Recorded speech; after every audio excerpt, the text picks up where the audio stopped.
RJ here. So when you think of power players, you think of someone that dominates multi-industries. Well, we got someone here that has dominated music videos. He's dominated the TV business by producing some of the biggest shows on television, from The OC, Chuck, Supernatural, and Nikita. And he's dominated directing by doing some of the biggest Hollywood blockbusters, Charlie's Angels, and the latest Terminator franchise. We're talking about none other than the one and only McG. Who's characterizing me as a power player? We have Young Hollywood. I'll take it. I got started in the music world. I was writing songs and producing records. I wanted to be Rick Rubin. Went into music videos, got in commercials a little bit, and then Drew Barry came along and we made Charlie's Angels and we did it. And from there, got involved in television, did the OC and a few other TV shows, and now we're here talking about This Means War with Reese and Chris and Tom.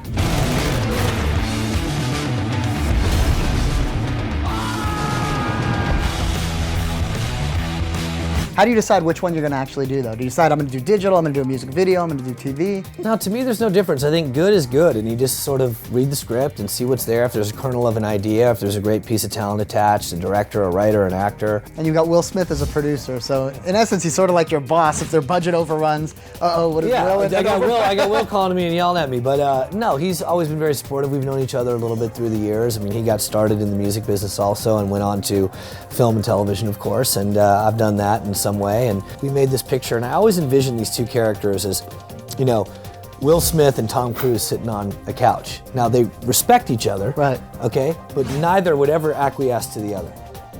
Will Smith knows Tom Cruise is a badass, but he would never say, oh, you take the girl, you're just too good, and vice versa. Right. And that's the whole movie right there.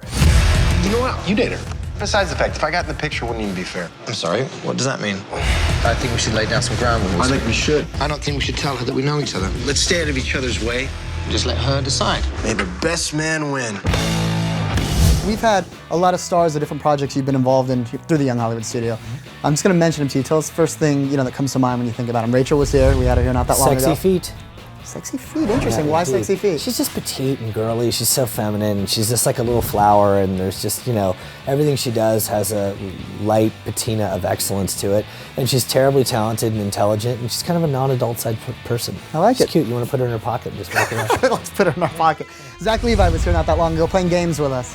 He's a very proficient Call of Duty player. Very proficient. And a smart guy, and a surprisingly good singing voice. You hear it in Tangled. Nikita, Maggie Q was just here with her dog. We have gifts for her dog. Yeah, she's a big animal advocate. She's a vegan. She doesn't eat meat. She's a sexy, powerful, intelligent woman, and that's why we like them.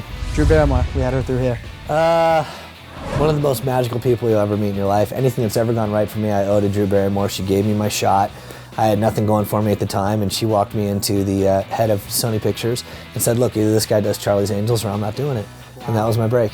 I mean, she's a girl you can drink a beer with, and you hang out, and girls love her, guys love her. She should be the President of the United States. I agree. We're big fans of Drew's here at Young Hollywood. Same. And Cameron Diaz, we had her here a couple times. Unbelievable athlete. She will kick your ass. Do you know her nickname in school, what they used to call her? Karate chop? Nope. What? Skeletor.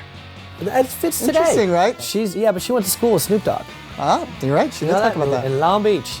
In the LBC. LBC, I like it. She did. Let's talk about technology a little bit, because you're always on the cutting edge. You're doing some digital programming now yourself. Yeah, how is that different than when you're doing a digital show than when you're doing, a huge $100 million Hollywood blockbuster? I don't think it's all that different. A big $100 million movie, or frankly, a little digital short. I don't think people in this day and age are hung up on the manner in which the material is grabbed.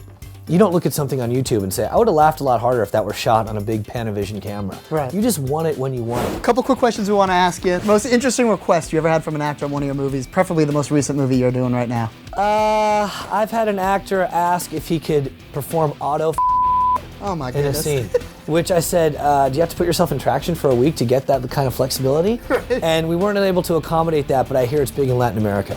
Good to know.